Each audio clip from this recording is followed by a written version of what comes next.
Ya, halo Bapak Ibu semua. Semoga sehat selalu. Assalamualaikum warahmatullahi wabarakatuh. Salam sejahtera untuk kita semua. Selamat sore. Ini sambil kita menunggu berbuka puasa ya, kita mulai lagi untuk lakukan diskusi ya, Bapak Ibu sekalian. Jadi mungkin saya sedikit pengantar saja ya terkait dengan diskusi media untuk launching temuan hasil pemantauan kebijakan pemerintah daerah melalui audit sosial.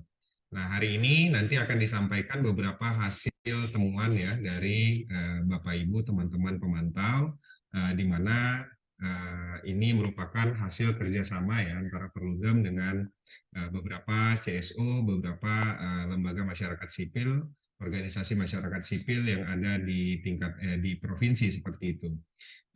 Di mana provinsi-provinsi yang kemudian melakukan audit sosial ini, melakukan pemantauan ini adalah provinsi yang sedang atau akan dipimpin oleh penjabat kepala daerah.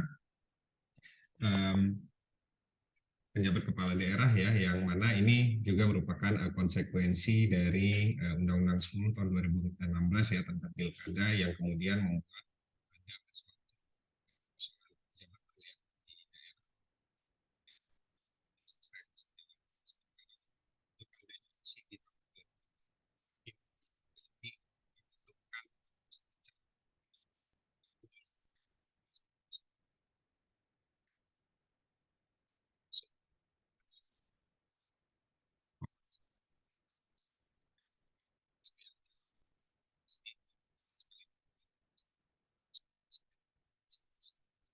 di samping itu juga problem akuntabilitas yang juga lebih rendah gitu ya. Karena kita misalnya bandingkan dengan saja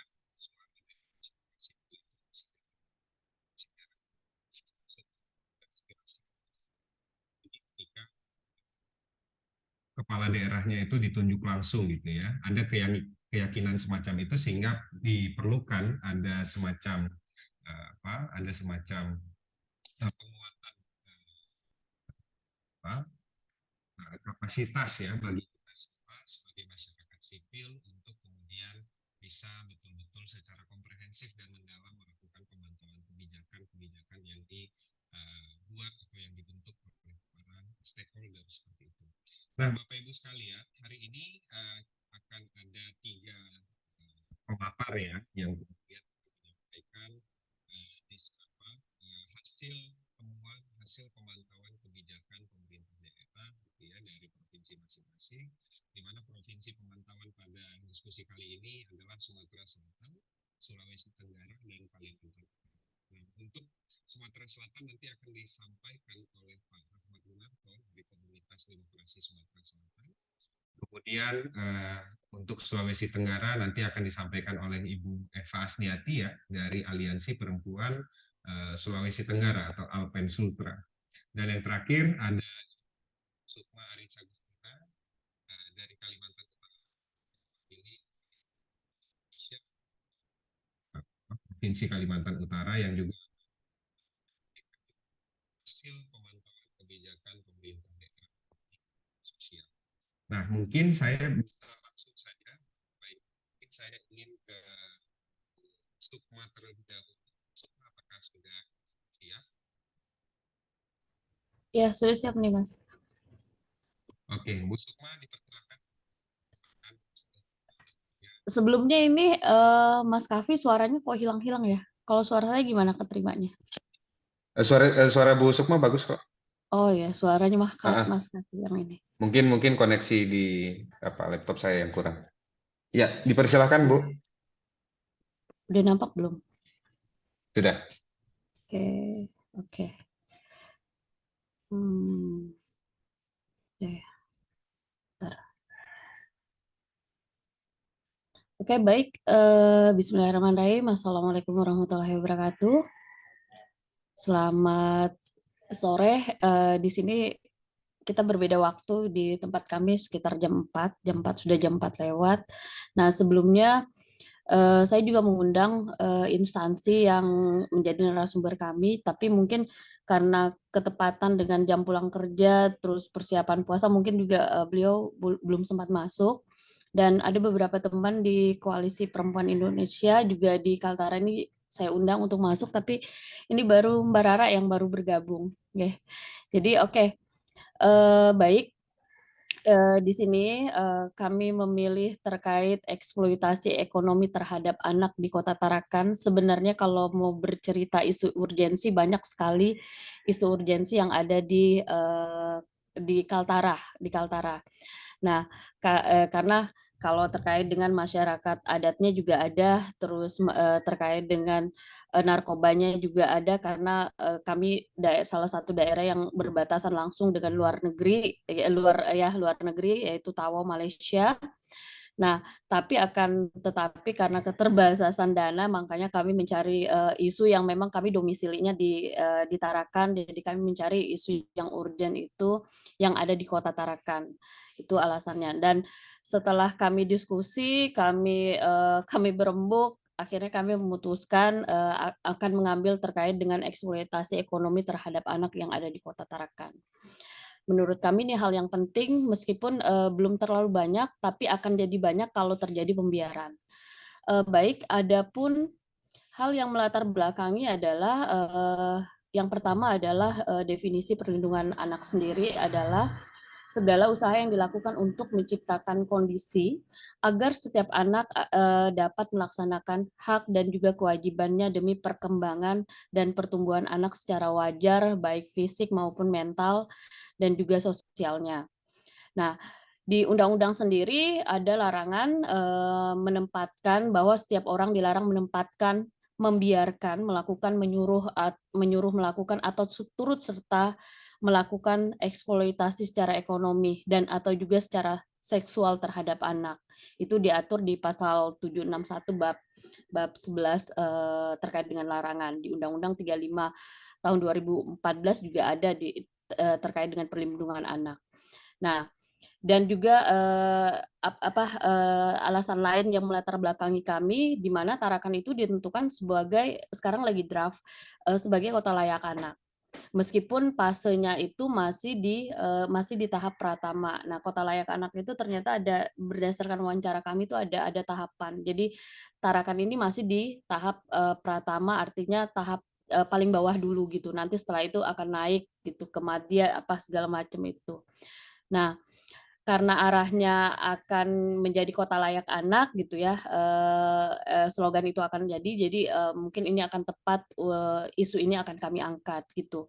Karena kalau slogan kota layak ini tuh harusnya kan kota itu ramah terhadap anak, tapi di Kota Tarakan itu masih juga terlihat pemandangan di mana anak-anak masih yang berusia di bangku sekolah itu masih banyak yang bekerja atau berkeliaran di jam sekolah, bahkan di jam istirahat, bahkan di tengah malam masih berseliweran untuk menjajakan jajanan makanannya untuk diperjualbelikan.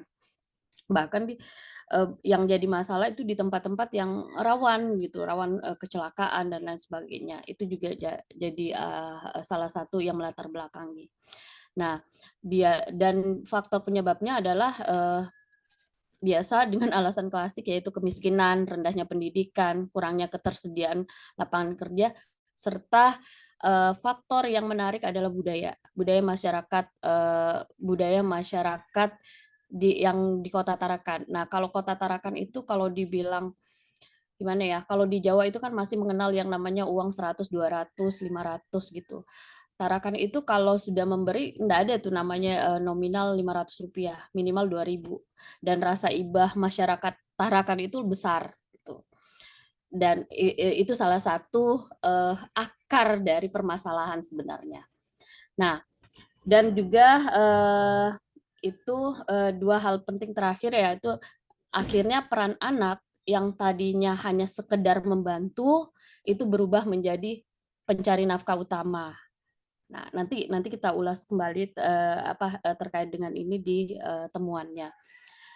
Terakhir alasan yang melatar belakangi pada tahun 2023 Menteri Sosial itu datang berkunjung ke daerah Kota Tarakan dan beliau mendapatkan 2 anak yang sudah tereksploitasi dan akhirnya menjadi atensi beliau untuk diselesaikan permasalahan ini. Nah, itu beberapa alasan kenapa kami mengangkat isu ini. Terus tujuannya audit kami ini mungkin untuk mengetahui bentuk pelaksanaan perlindungan diberikan oleh instansi gitu ya, untuk instansi terkait yang ada di Kota Tarakan, di mana salah satu pemerintah adalah salah satu gitu ya penanggung jawab untuk memberikan perlindungan kepada kebutuhan anak. Terus nanti di akhir itu adalah memberikan saran dan rekomendasi kepada pemerintah. Dan mudahan aja rekomendasi kami dapat diterima gitu. Nah, ini metodenya sama dengan teman-teman, ada studi dokumen, ada juga studi wawancara kami lakukan. Tapi dokumen itu kami hanya mengumpulkan, setelah itu kami mencari tahu isi dokumen apakah keberpihakannya bagaimana, supportnya bagaimana, setelah itu kami mengkonfirmasi melalui wawancara kepada instansi yang terkait. Nah, ini hasil auditnya itu tahapannya maksud di sini ada pra-audit, terus pelaksanaan audit, dan terakhir itu ya ini publish dan juga menyusun laporan setelah itu publish. Nah ini pra-auditnya itu isinya adalah pertama diskusi. Terus kami menentukan isu prioritasnya, terus nanti menentukan pemangku kepentingan atau aktor-aktor kunci. Siapa-siapa saja, instansi mana saja, pihak-pihak mana saja yang akan menjadi narasumber kami, dan pihak mana saja yang bersentuhan dengan isu ini. Itu terus pelaksanaan audit itu ada tahapan perencanaan dan juga ada tahapan implementasi. Tahapan perencanaannya yang pertama itu kami akan mencari terkait dengan tujuan kebijakannya bagaimana, terus capaian kebijakannya seperti apa, yang ketiga itu implementasi kebijakannya bagaimana, terus dampak dari kebijakannya seperti apa. Yang kelima adalah hambatan dari pelaksanaan kebijakan ini apa sih. Nah, terus yang keenam kami akan mencari permasalahan atau faktor penyebab terjadinya eksploitasi anak ini. Yang ketujuh itu bagaimana kebutuhan kelompok marginal atau kelompok rentan ini terpenuhi atau tidak terpenuhi. Dan yang terakhir adalah keterlibatan publiknya. Apakah publik sudah dilibatkan dalam penanganan ini, baik pun penanganan ataupun juga terkait dengan regulasinya. Itu. Oke, yang ke-9, oke, yang slide saya yang ke-9. Oke, ini tahapan pelaksanaannya. Tahapan pelaksanaan, di sini kami akan mencari tahu terkait dengan implementasi, apakah sudah sesuai dengan kebijakan yang ada, yang sudah dibuat. Terus yang kedua itu terkait dengan support anggaran terhadap penanganan isu ini gimana. Itu terus realisasi anggarannya gimana sih dalam implementasi kebijakan ini, apakah bisa terserap atau kurang atau gimana, itu nanti kami temukan ini untuk mencari tahu terkait dengan itu. Terus keterlibatan publik dalam implementasi kebijakan, sejauh mana keterlibatan publik dalam implementasi kebijakannya. Terus yang kelima itu terkait dengan kebutuhan kelompok rentan atau kelompok marginal, bagaimana sudah terpenuhi atau tidak, atau sudah dilakukan atau tidak, kenapa dia terpenuhi, kenapa dia tidak terpenuhi, itu akan kami cari tahu. Terus gimana dengan pemanfaatan teknologi terkait dengan isu-isu ini. Itu. Nah, ini implementasi kebijakannya sebagian gitu. Yang saya ini bahwa berdasarkan hasil wawancara mengatakan Kota Tarakan masih rendah dalam menangani kota layak anak, sebab masih banyaknya oknum yang masih mempekerjakan anak-anak di bawah umur. Nah, itu terus Dinas Pemberdayaan juga melakukan program Kota Layak Anak sesuai dengan standar operasional prosedur yang ada. Salah satunya menangani anak pedagang asongan dan bekerja bersama pihak dan juga menangani anak pedagang asongan dan lain sebagainya dengan bekerja sama dengan para pihak satuan polisi Pamung Praja, bahkan sampai satuan polisi juga itu dilakukan. Nah, terus yang ketiga, anak-anak sudah ditertibkan tersebut dikumpulkan di satu tempat atau shelter tertentu, disebut bedungan, yang bertempat di kantor DP3A2KB tersebut, dan anak-anak diberi arahan dan orang tuanya juga diinterogasi agar tidak memberikan anaknya bekerja atau berjualan di jalanan, dan minta untuk fokus pada pendidikan anak dan tumbuh kembang anak. Tapi hal ini sudah dilakukan tapi masih jeraknya sehari, nanti besok kembali lagi, seperti itu. Dan penutup atau kesimpulan kami, ini temuan kami, di mana ada sebagian kelompok rentan atau keluarga anak itu tidak memiliki identitas domisili Tarakan sehingga terkendala dalam pengurusan PBI. Alasannya mereka tidak ingin pindah administrasi karena khawatir bantuan mereka akan di kampung akan hilang. Maksudnya seperti ini. Nah, setelah dinas terkait yang banyak berperan sebenarnya dinas pemberdayaan perempuan. Mereka menemukan gitu anak-anak ini, setelah itu mencari tahu gimana sih kondisi keluarganya. Mereka melakukan visit gitu, diberikan solusi. Kebanyakan ya mereka dalam masyarakat miskin gitu, masyarakat miskin diberikan solusi. Bahkan dinas perindak juga terkait gitu, terlibat. Terus diberikan bantuan gitu BPI, tetapi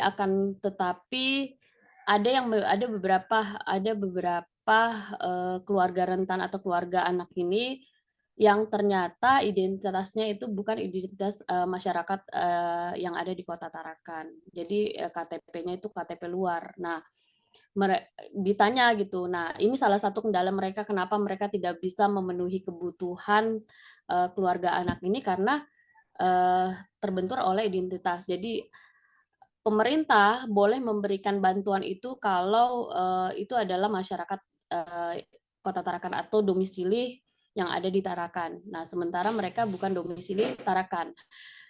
Dikasih solusi, bagaimana kalau kalian pindah domisili, tetap di sini karena kan hidupnya di Tarakan. Tapi ternyata mereka tidak mau karena alasannya kalau mereka pindah domisili, bantuan yang ada di daerah mereka itu akan ditarik, tidak diberikan. Itu yang menjadi permasalahan, jadi temuan dari pihak. Nah, terus yang kedua, walaupun sudah dilakukan pencegahan sampai kepada penjaringan, salah satunya dengan edukasi dan melibatkan ketua RT, bahkan lurah, tetapi anak-anak tersebut akan kembali berjualan karena sudah merasa nyaman memperoleh uang, bahkan penghasilan mereka mengalahkan dari pegawai. Per hari mereka bisa dapatkan 500.000 sampai 1 juta. Itu berdasarkan sumber dari Dinas Pemberdayaan Perempuan mereka pada saat menemukan anak-anak itu gitu. Jadi luar biasa gitu, 800.000 kalau kita nggak usah hitung 800.000, 500.000 aja per hari, dikalikan 30 hari luar biasa. Akhirnya mungkin ini salah satu alasan kenapa orang tua mereka tuh membiarkan. Nah, yang tadinya sifatnya hanya membantu, yang ada itu beban mencari nafkah itu dibebankan kepada anak. Itu yang menjadi masalah. Itu yang menjadi masalah dan kebanyakan anak-anak itu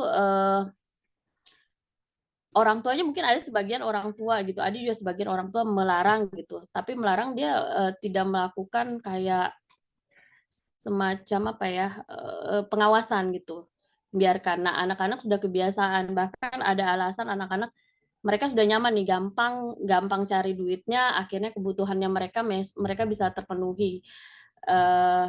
Kebutuhan yang cuman pengen beli slot itu terjadi, pengen beli slot atau pengen beli HP yang keren dan lain sebagainya. Jadi bukan lagi kepada kebutuhan utama yang membantu orang tua gitu memenuhi kebutuhan sehari-hari, tapi sudah kebutuhan yang di luar dari itu. Nah, jadi mereka sudah tidak memikirkan sekolah karena mencari uang itu gampang dengan ya tadi dengan seperti itu. Nah, yang ketiga hasil asesmen dari PPA diserahkan.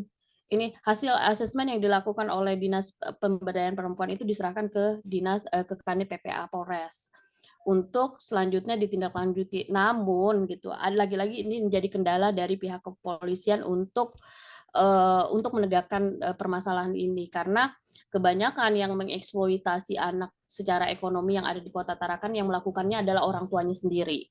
Nah, jadi karena tadi alasan kemanusiaan, bagaimana kalau kalau tadi kita tetap proses gitu, proses pidana orang tuanya dipenjarakan, bagaimana dengan nasib anaknya gitu.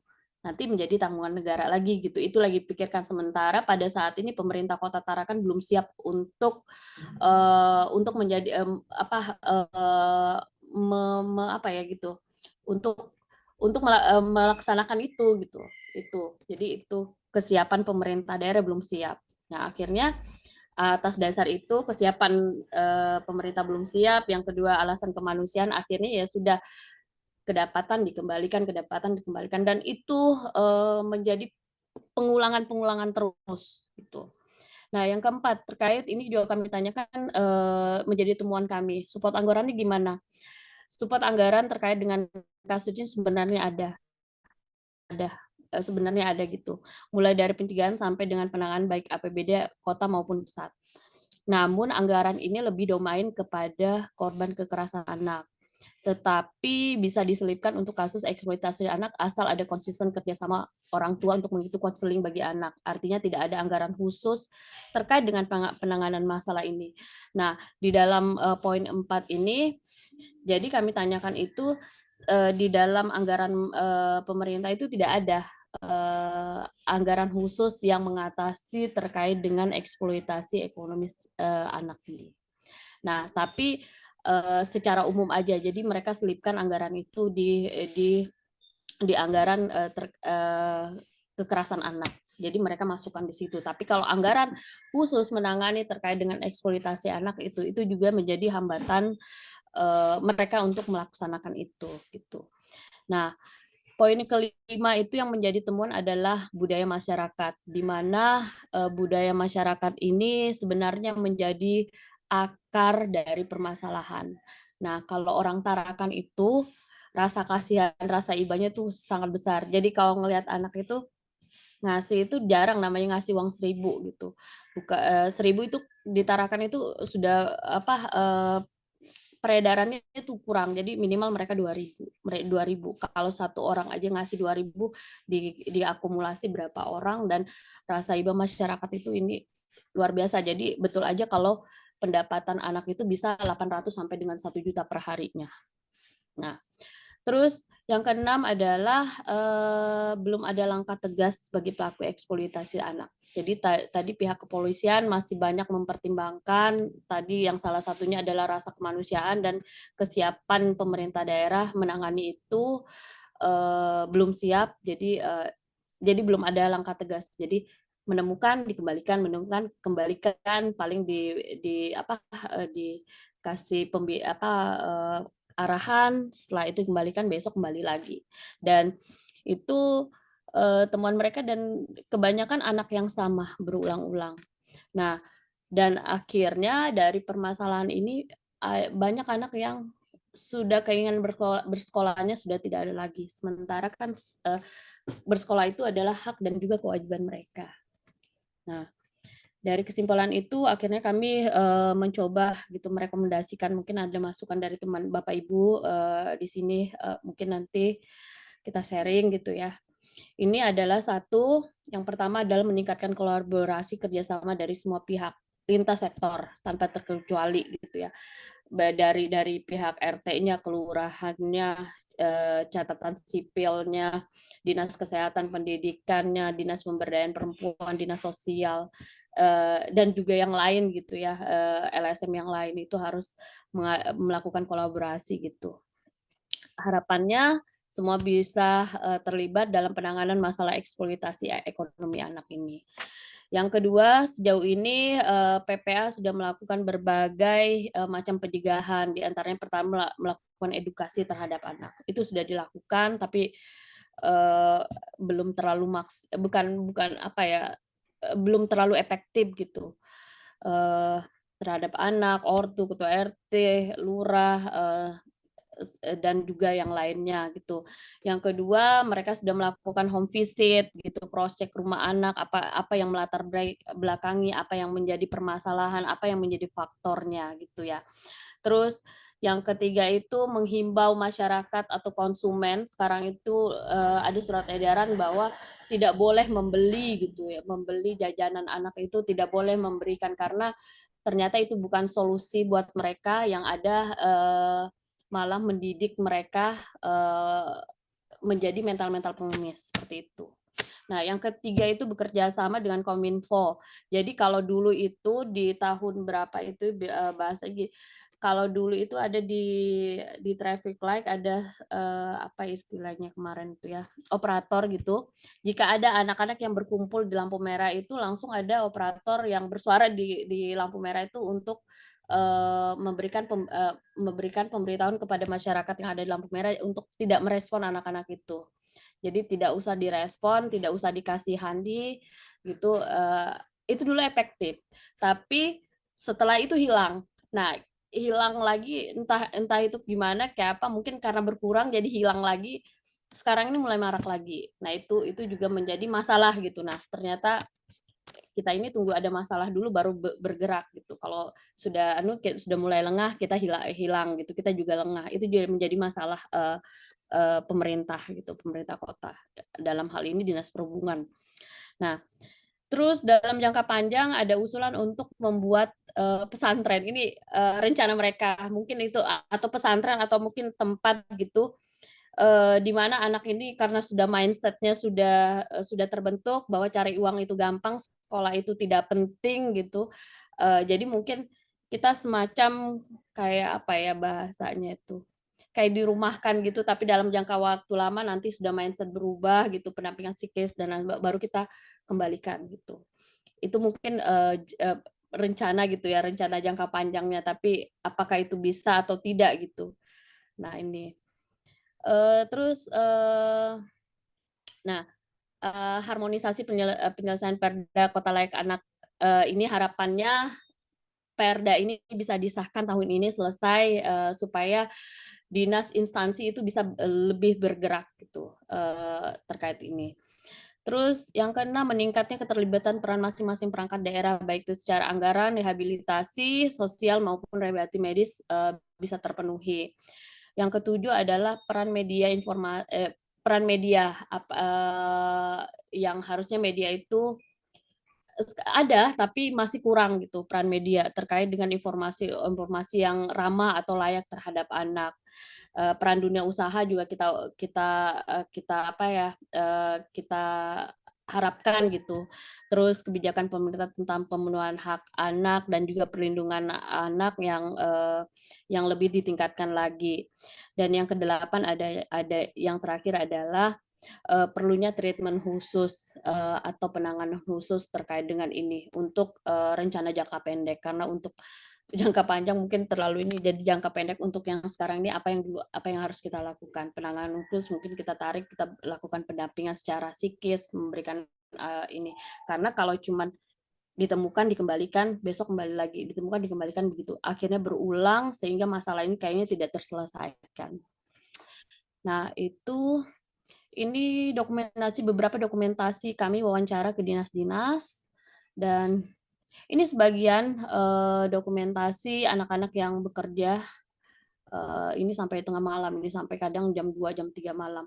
Ini yang baru di satu lokus gitu. Kalau di Tarakan itu ada beberapa ada beberapa lokasi itu di pesisir itu banyak petani rumput laut. Nah, kalau kita mau definisikan eksploitasi, kalau bahasanya eksploitasi adalah orang mempekerjakan, tidak. Jadi kalau secara luas itu eksploitasi anak itu adalah mereka yang membawa anak aja, mereka bekerja membawa anak ke lokasi kerja, itu juga sebenarnya masuk dalam eksploitasi ekonomi. Nah, mungkin itu pemaparan kami dari Kalimantan Utara, mungkin dari teman-teman yang lain, mungkin ada masukan atau gimana terkait dengan ini. Mungkin sekian Mas Kavi, dan wassalamualaikum warahmatullahi wabarakatuh. Waalaikumsalam. Terima kasih banyak Bu Sukma atas penyampaiannya ya. Ini menarik banget ya, karena ini jadi problem berulang ya. Saya kira bukan hanya di Tarakan ya, tapi juga di banyak tempat, di banyak kota di Indonesia ketika ada misalnya ada fasilitas seperti panti sosial, kemudian ada fasilitas-fasilitas lainnya, tapi ya belum tentu itu bisa menyelesaikan masalah juga ya. Dan tadi ulasan dari Bu Sukma dan tadi juga ada beberapa beberapa data ya yang kemudian disampaikan ini menjadi salah satu evaluasi ya yang saya kira ini bisa kemudian dilanjutkan ya untuk kemudian jadi semacam rekomendasi bersama untuk penyelesaian persoalan ini. Nah, terima kasih banyak Bu Sukma. Nanti kita akan lanjut lagi untuk pertanyaannya ya. Mungkin setelah ini saya ingin ke Pak Rahmat terlebih dahulu. Pak Rahmat. Siap. Ya, Pak Rahmat, untuk paparannya apakah saya yang share screen ya? Boleh dari sini, nggak apa-apa kalau boleh diizinkan dari sini aja. Dari Pak Saya. Rahmat, oke. Ah. Ya, oke ya, silakan Pak Rahmat boleh disampaikan juga. Dan mungkin sebagai pengingat nanti untuk yang nanti bisa langsung membahas ini aja ya Pak ya, langsung membahas hasil ya. Karena ini kita udah agak sore mulainya, jadi mungkin teman-teman yang di Indonesia Tengah dan Indonesia Timur sudah mau berbuka puasa nih. Jadi nanti bisa langsung ke hasil dan untuk metode dan lain sebagainya itu nanti bisa dilewatkan saja. Silakan Pak Rahmat. Ini sudah tampil belum ya? Sudah Pak. Sudah ya. Sudah. Layarnya belum bisa kami perbesar sebentar. Apa ini kelihatan kok Pak? Oh, kelihatan ya? Ya, ini udah kelihatan. Bisa dibaca. Baik, terima kasih Mas Kafif. Bismillahirrahmanirrahim. Assalamualaikum warahmatullahi wabarakatuh. Waalaikumsalam. Selamat sore, salam sejahtera untuk kita semua. Mas Kafif, Mas Iksan, dan tim Perludem, terima kasih banyak atas kesempatannya. Izin saya matikan kamera Mas, karena tadi sempat agak kurang bagus sinyal Mas ketika buka kamera Mas. Siap. Siap, aman Pak Rahmat. Silakan Pak. Ya, tadi pagi kami juga sudah menginformasikan ke teman-teman kami di komunitas demokrasi Sumsel. Alhamdulillah kelihatannya ada Mbak Eni dari Kode Sumsel, dan beberapa teman lain juga direncanakan gabung, tapi karena informasinya juga baru tadi dan kemungkinan ada beberapa kendala sehingga belum terlihat di room ini. Jadi terima kasih, saya mewakili teman-teman dari komunitas demokrasi Sumsel untuk menyampaikan laporan akhir terkait pemantauan audit sosial yang kami lakukan beberapa waktu ke belakang. Kami tidak membuat PPT-nya agar tampilannya lebih komprehensif, karena kemarin coba buat PPT agak sulit nyaring-nyaring beberapa pesan pentingnya.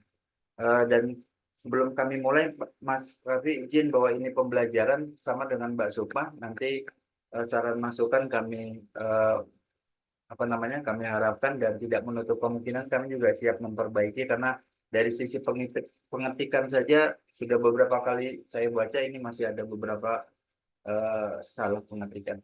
Baik, kurang lebih 15 menit, 10 sampai 15 menit ya Mas Kafi ya, izin ya. Ya, silakan Pak Rahmat. Latar belakangnya seperti mungkin beberapa teman-teman yang lain juga mengambil tema ini terkait dengan penanganan stunting. Jadi ini amanat Perpres 72 tahun 2021. Ada yang saya cetak tebal, apa itu stunting. Stunting itu adalah gangguan pertumbuhan dan perkembangan anak akibat kekurangan gizi kronis dan infeksi berulang yang ditandai dengan panjang dan tinggi badannya berada di bawah standar yang ditetapkan oleh kementerian yang menyelenggarakan urusan pemerintahan dan kesehatan. Kalau di lapangan itu dinas kesehatan atau puskesmas atau teman-teman bidan lah yang mengetahui betul seperti apa stunting itu atau anak stunting. Banyak yang mengenalnya sebagai anak kerdil yang tinggi badannya tidak sesuai dengan umur yang seharusnya. Tapi yang jadi permasalahan adalah bukan soal tinggi badannya, tetapi dampak dari anak yang terindikasi pendek, sangat pendek atau stunting ini adalah mempengaruhi kualitas sumber daya manusia. Karena dari hasil penelitian bahwa anak pendek ini biasanya mengalami hambatan pertumbuhan dan perkembangan otak, sehingga kemampuan kognitif dan perilakunya juga mengalami masalah. Dan ini akan menjadi permasalahan kita ke depan, terutama dalam menyiapkan sumber daya manusia yang handal. Nah, ini sangat penting. Nah, datanya memang langsung saja ke tabel singkat saya tampilkan. Datanya memang cukup menggembirakan di akhir tahun 2023 kemarin, bahwa Sumsel ini sudah di bawah angka nasional. Jadi nasional itu 24%, angka stuntingnya di Sumsel itu bisa 18%. dari awalnya 24 di tahun 2022. Jadi memang mengalami penurunan yang cukup drastis, 6,2% turun angka stunting di Sumatera Selatan, dan ini menjadi angka penurunan tertinggi se-Indonesia di tahun 2023 kemarin.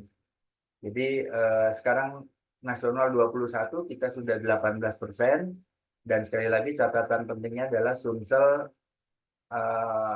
sebagai provinsi yang mengalami angka penurunan stunting terbesar di tahun 2023. Ini grafik per kota kabupatennya. Memang dari 17 kota kabupaten di Sumsel ada satu catatan bahwa ada satu kabupaten yang justru angka stuntingnya naik, yaitu di Kabupaten Banyuasin. Nah, teman-teman, kenapa kami tertarik mengangkat mengaudit tentang kegiatan percepatan penurunan stunting? Selain karena nyatanya bahwa pemerintah itu menargetkan 14% di tahun 2024, dan kita Sumsel posisinya 18, masih perlu 4% lagi, 4-5%, dan ini bukan pekerjaan yang mudah dan tidak hanya bisa dilakukan oleh pemerintah tanpa melibatkan berbagai pihak. Sehingga pertanyaannya adalah, apa sih rencana dari Sumatera Selatan, pemerintah Sumatera Selatan ke depan? Kemudian bagaimana soal pendanaan program dan penganggarannya?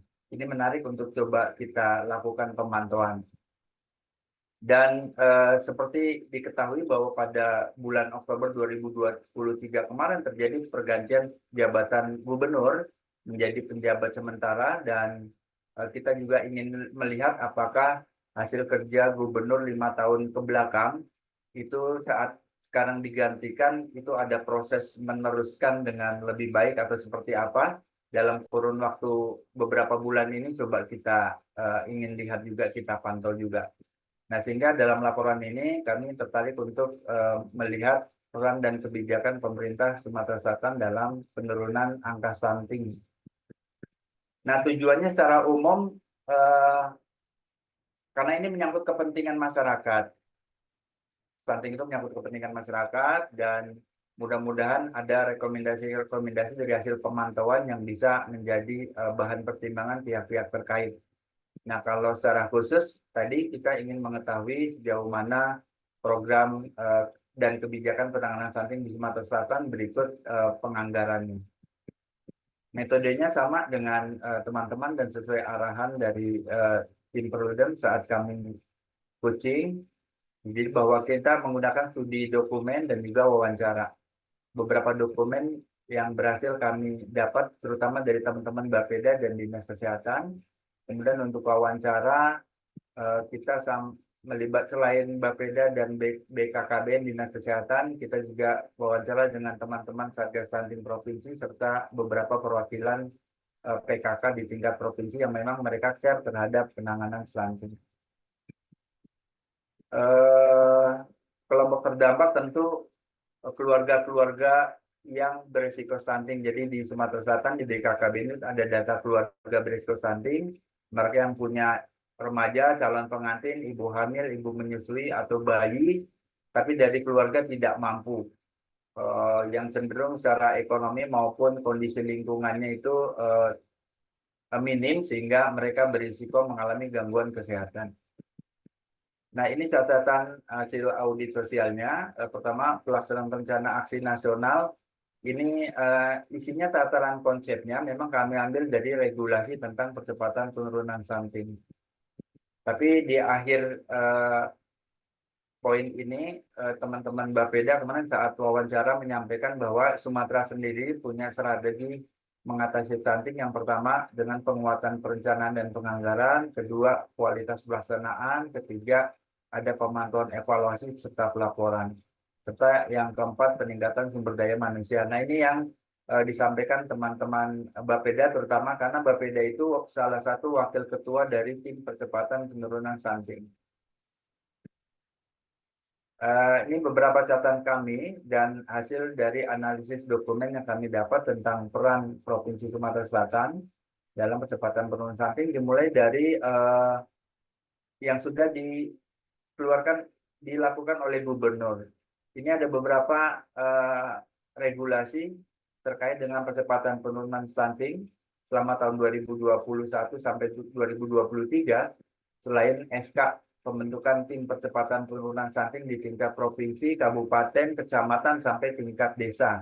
Jadi ada tim percepatan penurunan stunting sampai tingkat desa, sudah ada SK-nya dari Pak Gubernur. Kemudian ada juga prioritas penggunaan dana desa, itu Bupati juga memperkuat dengan regulasi atas arahan Pak Gubernur, agar dana desa juga dialokasikan untuk ketahanan pangan dalam rangka mendukung penurunan stunting.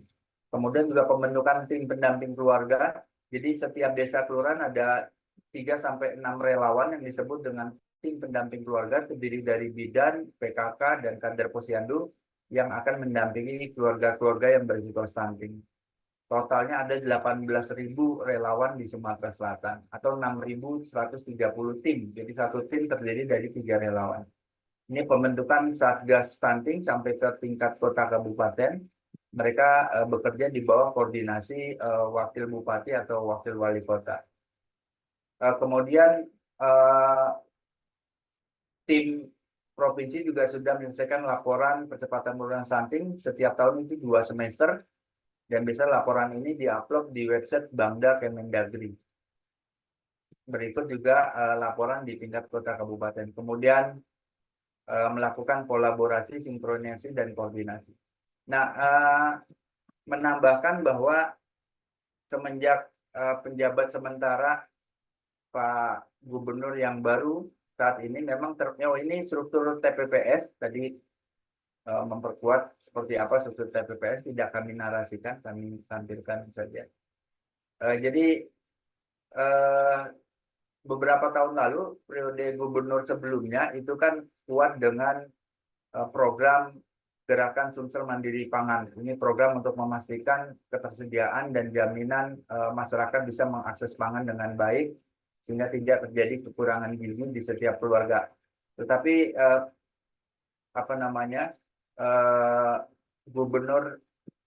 penjabat gubernur yang baru juga ternyata melakukan beberapa terobosan-terobosan baru.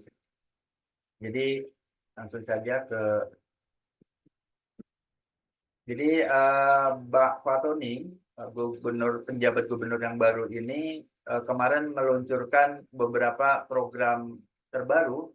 Pasca dilantik dia juga menyatakan bahwa akan meneruskan beberapa program prioritas termasuk penanganan stunting, penanganan kemiskinan ekstrim, dan kebakaran hutan. Dan untuk penanganan stunting, beliau juga sudah menargetkan adanya zero stunting bila memungkinkan, bukan hanya target 14%. Dan bentuknya kemarin yang sudah dicanangkan antara lain program Gerakan Penanganan Stunting Serentak, Sumsel atau GPS 3, dan juga Kick Off bersama Entaskan Stunting. Jadi ada program kolaborasi yang dikembangkan bahwa urusan stunting ini bukan urusan pemerintah saja, tapi melibatkan seluruh elemen, termasuk pengembangan Bapak Asuh Anak Stunting atau BAS. Jadi siapa saja bisa mengadopsi anak-anak yang terdata terindikasi stunting untuk diberikan bantuan, terutama bantuan makanan tambahan bergizi. Sebenarnya tabel datanya kita punya, BAS itu sudah sampai angka 3M, kurang lebih 2.000 sasaran anak stunting sudah dibantu, cuma tidak kita tampilkan di sini. Kemudian dari hasil diskusi dengan teman-teman, terutama Bapeda dan Dinkes, memang ada beberapa tantangan terkait percepatan penurunan stunting di Sumatera Selatan. Pertama, wilayah kabupaten ini stuntingnya memang cenderung lebih banyak ketimbang wilayah kota. Oh maaf, kebalik. Wilayah kota itu stuntingnya ternyata lebih kecil karena mungkin kemampuan ekonomi masyarakat untuk pemenuhan kebutuhan gizi cukup baik. Jadi contoh di Sumatera Selatan itu Kota Linggau, Kota Prabu Muli, Kota Palembang, Kota Pagat ini sebagai salah satu kota dengan angka stunting terendah. Ini kota semua. Jadi selebihnya adalah kabupaten, dan memang kabupaten relatif masih tinggi. Jadi ternyata angka stunting di perkotaan lebih rendah dibanding di tingkat kabupaten. Kemudian cakupan wilayah administratif yang besar, jadi wilayah yang kabupaten besar itu cenderung stuntingnya tinggi, seperti Banyuasin itu salah satu wilayah dengan jumlah luas wilayah dan jumlah penduduk yang terbanyak di Sumatera Selatan, itu kemarin mengalami kenaikan angka stunting. Kemudian rata-rata merupakan wilayah yang berdampingan dengan penyangga atau berbatasan dengan pusat-pusat kota. Jadi justru yang berdekatan dengan kota Palembang seperti Banyuasin, OI di Sumatera Selatan itu angka stuntingnya tinggi. Nah, ini tantangan dari hasil diskusi dan bukan rekomendasi, kemarin sempat mencatat bahwa menurut Bapeda Provinsi perlu penajaman lokus pengenaan stunting, kabupaten yang punya persoalan khusus, terutama persoalan kesehatan, sanitasi, itu perlu menjadi perhatian prioritas, kemudian perlu konektivitas antar wilayah, kemudian perbaikan sanitasi dan optimalisasi manajemen data. Nah, dari teman-teman Dinas Kesehatan sudah kami mencatat sudah ada 9 intervensi standar dalam penanganan stunting. Ini kami cetak tebal. Kemudian kegiatan jaminan sosial juga sudah berjalan. Nah, ini koordinasi terkait dengan pelaksanaan percepatan penurunan stunting juga sering dilakukan dalam bentuk workshop, rembuk-rembuk stunting, dan kuncinya adalah melaksanakan 5 pilar strategi percepatan penurunan stunting yang ada dalam Perpres 72. Jadi teman-teman di provinsi memang menyatakan yang mereka lakukan melaksanakan 5 pilar percepatan penurunan stunting. Pemantauan evaluasi juga dilakukan selain ada website, ada juga pemantauan rutin 1 tahun mungkin 2 kali dari BPKP dan Inspektorat yang kami dapat datanya. Dan Inspektorat dan BPKP melakukan evaluasi kinerja percepatan penurunan stunting termasuk terkait dengan pengelolaan anggarannya. Cuman karena begitu banyak dan tebalnya hasil temuan BPKP dan Inspektorat, kami belum sempat untuk mengambil beberapa poin penting lah screenshot dari temuan-temuan BPKP itu karena dalam proses tindak lanjut dan penyelesaian oleh pihak yang terkait. Kemudian ini tantangan dalam kegiatan percepatan penurunan stunting yang teridentifikasi adalah soal keterpaduan program, soal sasaran. Jadi ada indikasi dan sifatnya kasuistis beberapa dinas terkait melakukan program mengatasi stunting sendiri-sendiri. Jadi dengan sasaran yang mereka sendiri gitu. Padahal sasaran bisa dikolaborasikan dengan beberapa program lain. Seperti Dinsos ketika memberikan bantuan tunai kepada keluarga tidak mampu, padahal keluarga tidak mampu itu kondisi lingkungannya, sanitasi dan air bersihnya bermasalah, sebaiknya Dinas Pemukiman juga menyasar keluarga yang bersangkutan sehingga satu keluarga bisa ditembak habis permasalahannya. Tapi itu relatif masih sulit terlihat. Kemudian poin terakhir dari apa yang sudah dilakukan provinsi adalah bahwa mereka juga setiap tahun melakukan evaluasi kinerja terhadap kota kabupatennya, dan di tahun 2023 kemarin kami dapat data dari 17 kota itu ada peringkat terbaik dalam rangka pelaksanaan percepatan penurunan stunting. Itu Musi Banyuasin juaranya, dan justru kota Palembang sebagai ibu kota di Sumsel ini kinerja percepatan penurunan stuntingnya justru paling rendah nilainya. Ya, ini selain alat motivasi juga untuk memberikan reward atas kinerja-kinerja baik mereka. Kemudian masuk ke penganggaran. Bapeda Sumatera Selatan sudah memberikan informasi juga kepada kami terkait dengan penganggaran stunting, terutama di tahun 2023, bahwa tahun 2023 sampai data yang kami terima kemarin di bulan ketiga ya, sekitar bulan November itu sudah terrealisasi 62,05%. Dan memang ini dianggap terlalu lambat pencairan dana terkait dengan stunting karena harusnya di triwulan 3 sudah sampai angka 70 atau 80%.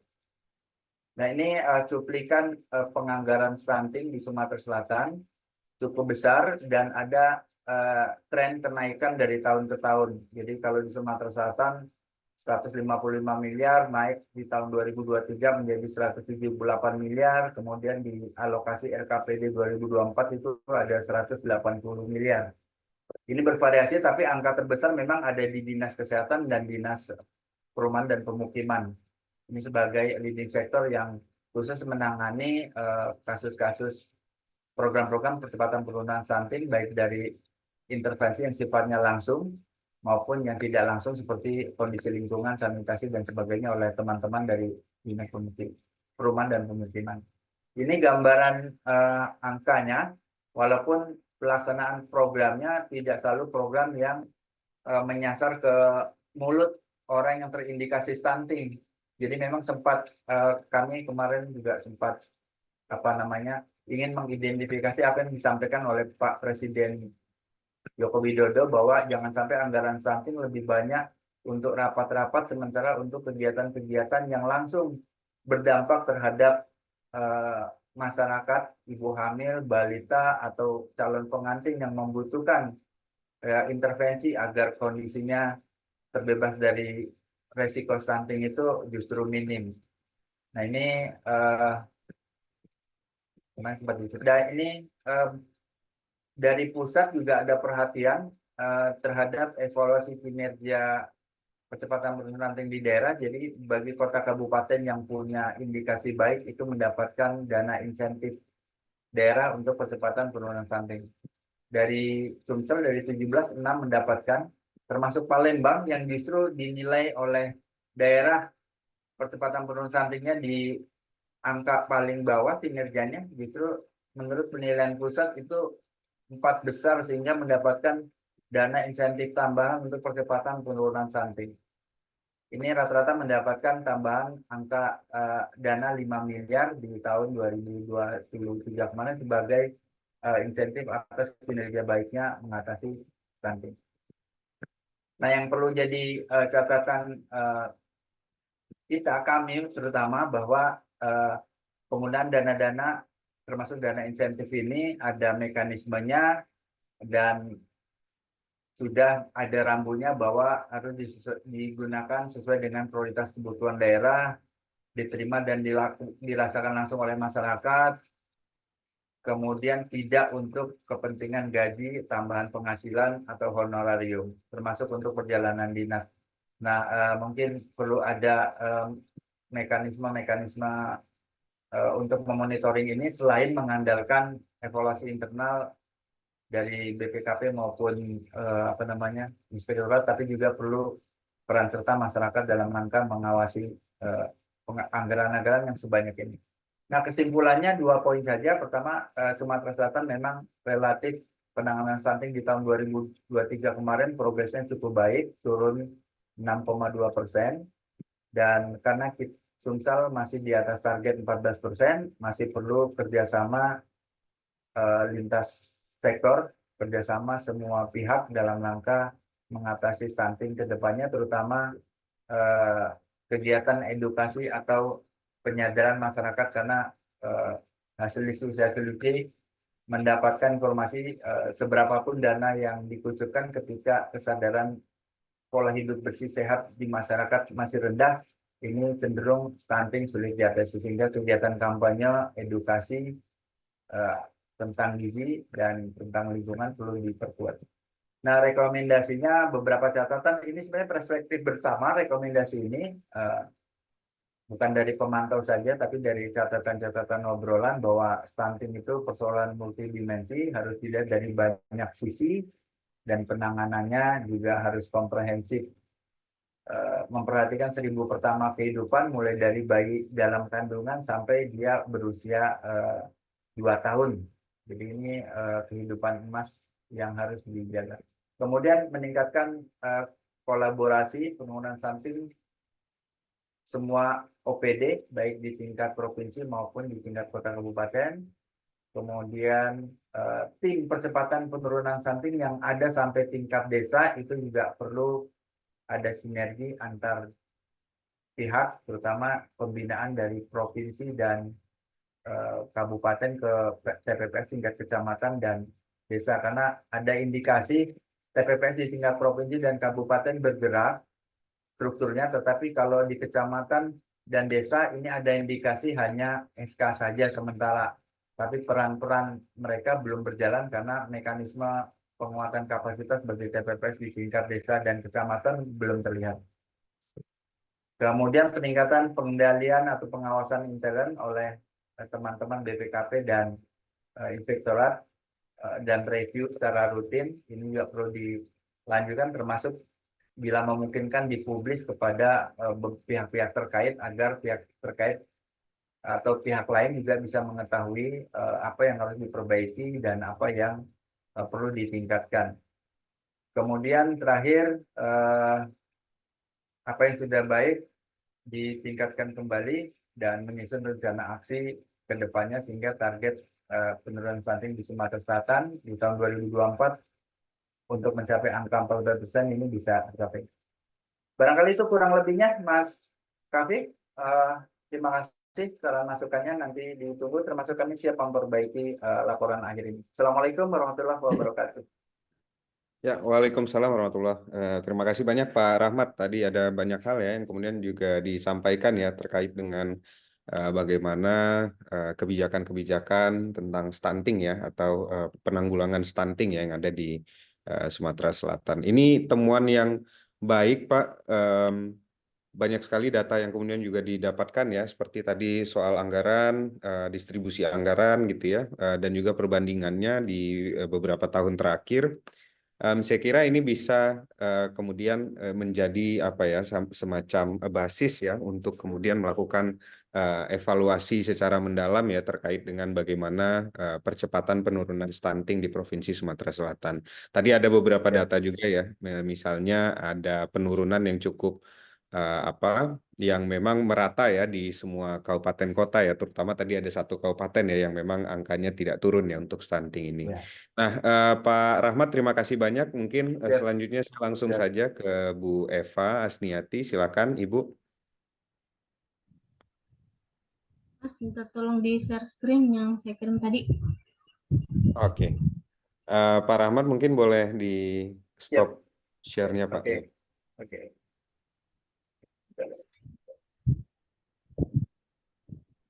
Share. Oh, share.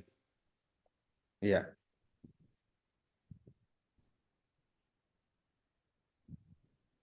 Sudah belum, Mas? Belum ya? Belum, Pak. Ini sudah, Pak. Sudah ya? Iya.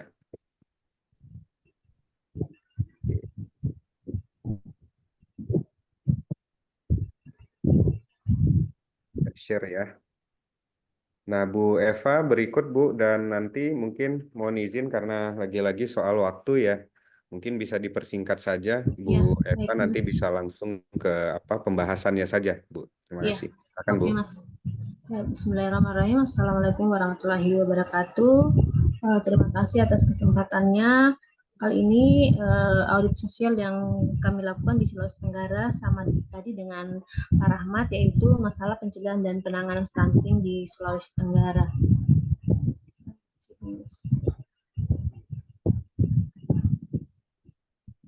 Lanjut, Mas.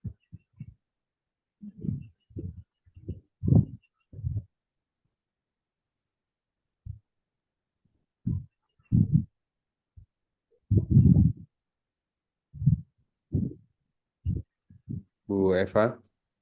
Ya, jadi adapun tujuan dari audit ini yaitu untuk melihat kebijakan pemerintah daerah dalam upaya pencegahan dan penanganan stunting. Saya langsung saja ya, Mas, jangan sih baca latar belakangnya. Ya, silakan Ibu.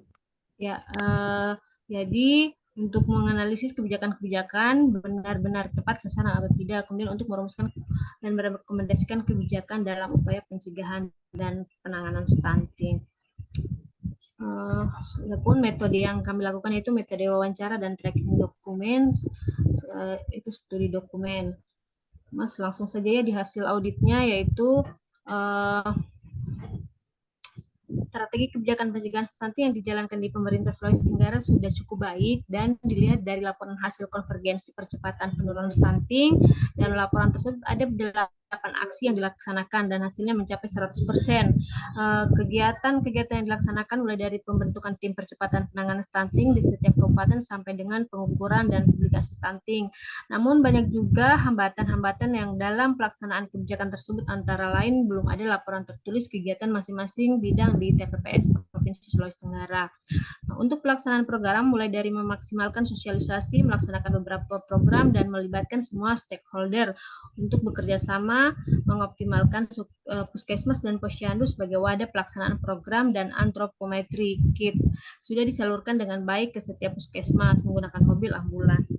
Dinas Kesehatan juga memberikan tenaga kesehatan, edukasi, dan pelatihan terkait program yang dijalankan dan menetapkan aturan bagi setiap puskesmas untuk melakukan pencatatan dan pelaporan jumlah balita yang mengalami stunting. Namun, ada program yang penerapannya belum optimal karena adanya kendala, yaitu beberapa ibu mengalami kesulitan dalam program pemberian MPASI karena kondisi ekonomi yang kurang memadai untuk berganti menu makanan yang bergizi tinggi sehingga tidak sesuai dengan anjuran yang diberikan. Adapun faktor pendukung dalam upaya berlangsungnya dengan baik strategi kebijakan pencegahan stunting di Sulawesi Tenggara adalah kepemimpinan dan kekuasaan dan komitmen organisasi.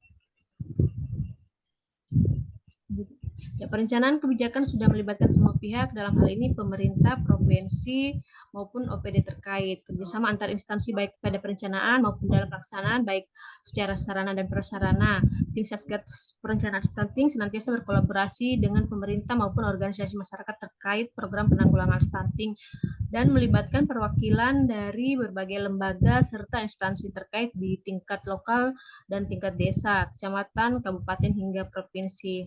Pada aspek implementasi kebijakan dalam dokumen yang dimasukkan pemantau relevansi kebijakan dokumen perencanaan dalam RKPD masuk perencanaan program perbaikan gizi masyarakat dalam upaya penurunan prevalensi stunting dengan capaian anggaran pada akhir RPJMD, capaian kinerja senilai 1.448.203.124 rupiah dengan target 6.000.000.468.602.926 yang diberikan kepada fasilitasi dan pembinaan kader KPM dalam pencegahan stunting di tingkat desa, kelurahan dengan sasaran RT RW, PKK, Posyandu, LPM, Karang Taruna, lembaga adat dan masyarakat hukum adat dalam rangka terpenuhnya layanan dasar bidang kesehatan yang dapat menurunkan prevalensi stunting.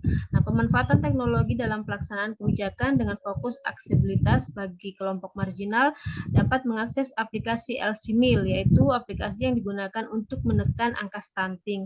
Aplikasi ini ditujukan kepada calon pengantin, pasangan usia subur, ibu hamil, ibu pasca persalinan, dan balita. Jadi tidak hanya terbatas untuk yang mau menikah. Nah, kesimpulan yang dapat kami ambil yaitu stunting adalah kondisi gagal tumbuh pada anak berusia di bawah 5 tahun akibat kekurangan gizi kronis dan infeksi berulang, terutama pada periode 1000 hari pertama kehidupan. Periode 1000 hari pertama kehidupan merupakan periode pertumbuhan dari janin hingga anak berusia 24 bulan. Anak dikategorikan mengalami stunting apabila tinggi badannya berada di bawah -2 standar deviasi panjang atau tinggi anak seumurnya. Nah, upaya pencegahan stunting pada anak menjadi tanggung jawab bersama seluruh lapisan warga masyarakat Indonesia. Jadi seseorang yang terkena stunting punya risiko lebih besar untuk terjebak dalam lingkungan kemiskinan karena kesulitan untuk berkompetisi dan mendapatkan lapangan pekerjaan. Contohnya seorang anak yang stunting itu kurang cerdas dan mudah sakit sehingga mudah ketinggalan pelajaran di sekolah. Setelah dewasa, ia pun kesulitan untuk mencari pekerjaan dan akibatnya bisa terjebak dalam lingkar kemiskinan. Nah, adapun rekomendasi saya yaitu yang proses penanggulangan stunting itu agar target pemerintah itu tercapai di tahun 2024 ini sebesar 14%. Beberapa rekomendasi yang kami buat yaitu yang pertama edukasi dan pendampingan kepada remaja atau calon pengantin melalui pemeriksaan dan konsultasi pranikah. Jadi para remaja yang mau menikah dikonsultasikan dulu baik itu di puskesmas, apakah mereka sudah siap untuk menjadi orang tua. Kemudian edukasi pencegahan dan penanganan stunting pada warga masyarakat untuk merubah perilaku yang perlu kita dorong diantaranya ibu hamil agar rajin untuk minum tablet tambah darah dan memeriksa kehamilan. Yang kedua, pemberian ASI eksklusif selama 6 bulan oleh ibu dengan dukungan suami dan keluarga di rumah. Yang ketiga, makan makanan bergizi seimbang dengan sayur dan protein hewani. Yang keempat, hidup bersih dan sehat dimulai dengan mencuci tangan dengan sabun dan air mengalir setelah aktivitas luar dan sebelum makan. Yang kelima, yaitu ibu hamil rajin mengikuti kelas kehamilan oleh bidan dan posyandu dan selalu membawa anak ke posyandu setiap bulan untuk dipantau tumbuh kembangnya. Nah, pendampingan ibu hamil, ibu menyusui atau baduta dan balita melalui pemeriksaan dan pemantauan tumbuh kembang anak. Selanjutnya itu kolaborasi lintas sektor melalui rencana aksi nasional penanggulangan stunting di Indonesia. Yang terakhir itu masalah ini anggaran pendanaan memadai. Ya, untuk menurunkan kasus stunting membutuhkan anggaran yang jumlahnya relatif besar, seperti pembangunan, perbaikan fasilitas akses air bersih, sanitasi, dan fasilitas kesehatan seperti puskesmas dan posyandu, yang mana salah satu faktor penyebab terjadinya stunting. Mungkin itu paparan saya, Mas, karena di sini sudah pukul 5 lewat, sudah hampir setengah 6. Di sini sudah mau dekat-dekat berbuka puasa. Mungkin saya kembalikan kepada Mas Kafi. Ya, baik, Bu Eva, terima kasih banyak. Ya, ini karena sudah di sana jam 5 ya, Bu Ya, Eva ya. sudah mau Di sana setengah jam 6, 5 Mas. ya. Ya, tadi ada Bu Sukma juga dan ada Pak Rahmat ya yang sudah memaparkan ya apa yang tadi, maaf nih belum nyala videonya.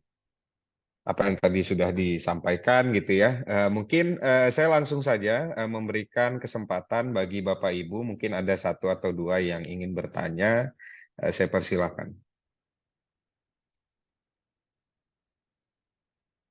Atau sudah cukup?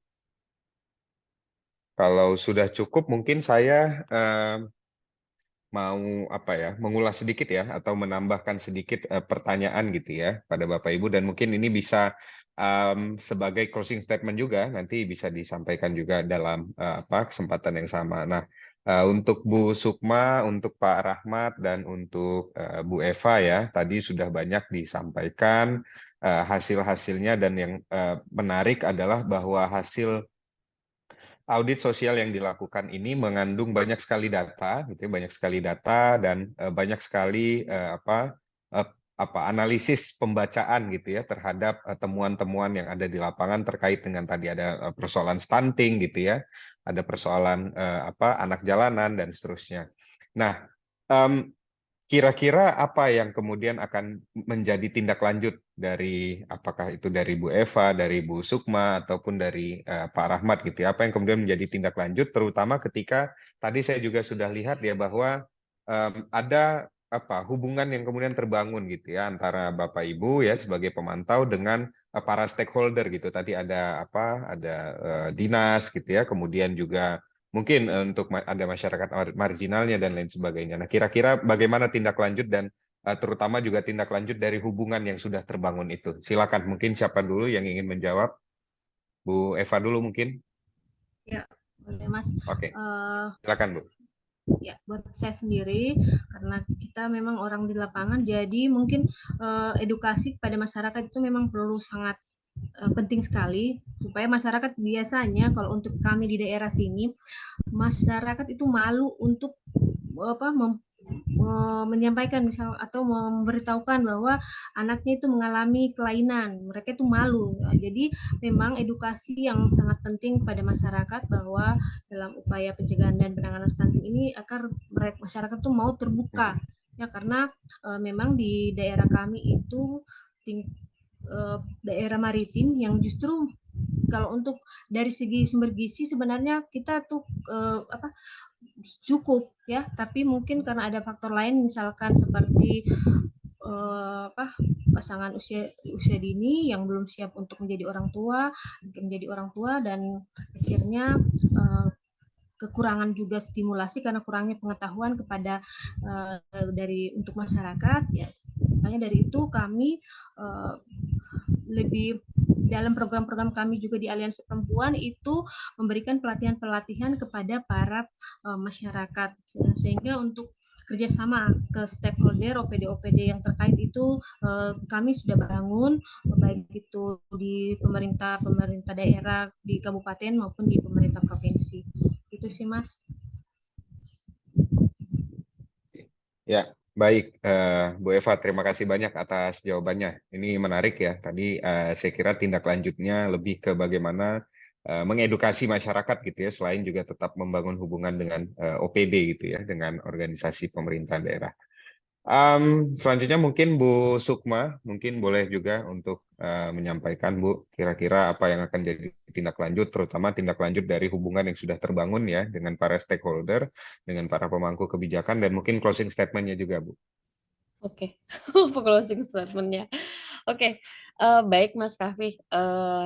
Kalau dari permasalahan isu yang kami ini mungkin langkah selanjutnya, karena sudah ada jalinan. Sebenarnya bukan kasus ini kami jalinan apa hubungannya dengan dinas-dinas itu. Kami banyak sekali melakukan kegiatan program yang di luar dari isu ini sudah mulai sudah lama terjalin gitu. Nah, mungkin terkait dengan isu ini kami mungkin kalau ini mungkin nanti mungkin ada kegiatan semacam sosialisasi langsung ke masyarakat terkait edukasi bagaimana untuk mungkin menyuarakan untuk tidak memberi gitu lah, untuk tidak memberi karena dengan memberi itu bukan memberikan solusi, yang ada itu kita malah mendidik anak-anak untuk menjadi mental pengemis gitu jadinya. Itu sepertinya. Mungkin itu dulu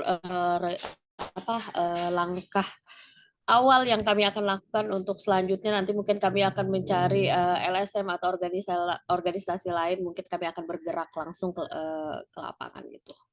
Mungkin itu. Ya, terima kasih Mas Kahfi.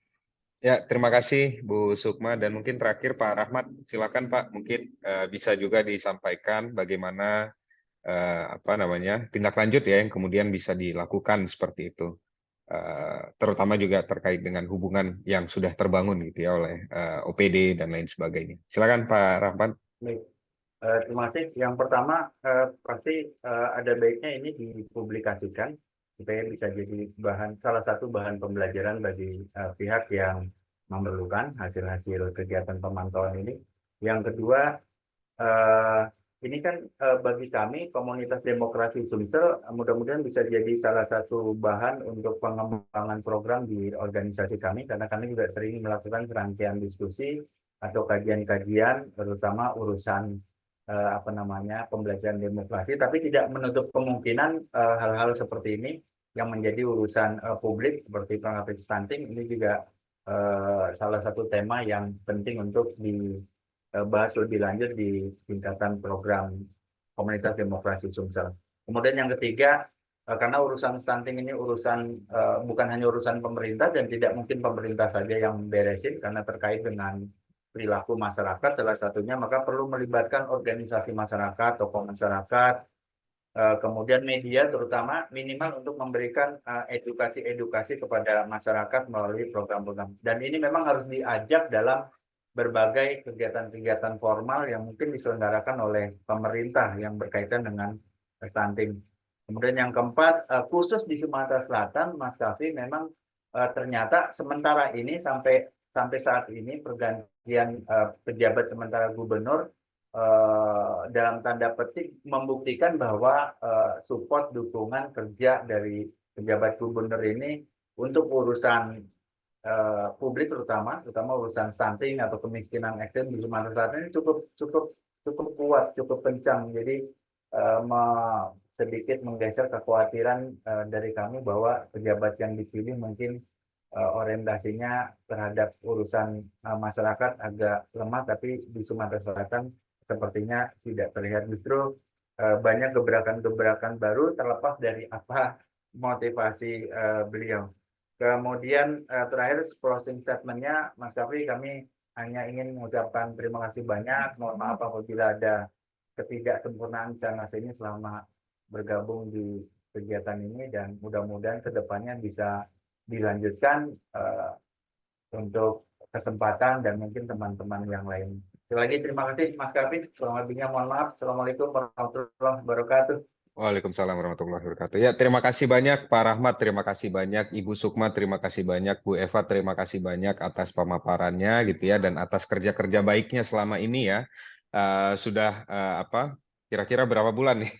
Sudah mulai dari Desember, kemudian Januari ya kita kerja sama-sama gitu ya untuk melakukan pemantauan pemantauan kebijakan publik di Pemda gitu ya. Dan tentu harapannya tools dari audit sosial ini kan mungkin hanya program ya Bapak Ibu sekalian, tetapi setelah ini ketika Bapak Ibu di daerah gitu ya, di provinsi, ini memang akan menggunakan lagi gitu ya audit sosialnya, tools audit sosialnya seperti tadi yang disampaikan juga oleh Pak Rahmat gitu ya ketika menyampaikan bahwa ini baik untuk pengembangan organisasi, mungkin akan ada program-program lainnya gitu ya yang juga bisa menggunakan mekanisme audit sosial ini sebagai salah satu tools untuk kemudian melakukan pemantauan kebijakan publik seperti itu. Jadi terlepas dari apapun, apakah itu penjabat kepala daerah atau itu kepala daerah atau mungkin bukan dalam konteks pemerintah daerah, tetapi misalnya ada unit-unit yang lebih kecil lagi, tingkat desa dan seterusnya. Saya kira ini sangat bisa digunakan seperti itu dan moga-moga ini bisa membantu Bapak Ibu dan teman-teman semua, kita semua untuk melakukan pemantauan terhadap kebijakan publik.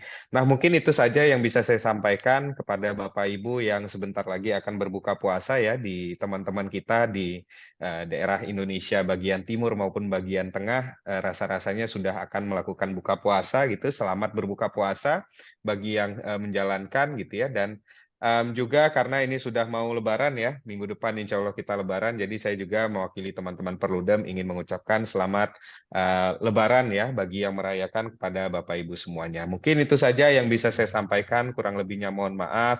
Wassalamualaikum warahmatullahi wabarakatuh. Salam sejahtera, selamat sore Bapak Ibu dan teman-teman sekalian. Terima kasih banyak. Terima kasih Mas Kavi. Terima kasih, Izin Mas. pamit. Assalamualaikum Bu Terima Sukma kasih semua, Pak Rahmat, Bu Eva, semuanya Bu terima Yuli, kasih. terima kasih banyak, Bu Sukma, Terima Bang kasih. Khairuddin, terima kasih banyak. Oke, izin keluar ya. Moga-moga bisa bertemu langsung. Ya, perlu dong Siap, di siap. Siap.